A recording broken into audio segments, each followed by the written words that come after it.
నువ్వు నూరుతున్నప్పుడు బయట తోటి సమట నువ్వు తుడుచుకున్నప్పుడు దండాన నీ సొక్కారేస్తున్నప్పుడు నీ ఒంటి వాసన తెగ గుర్తొచ్చినప్పుడు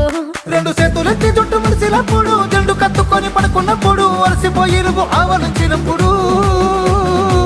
వచ్చుండై ఫీలింగ్స్ వచ్చి వచ్చి చంపేస్తుండై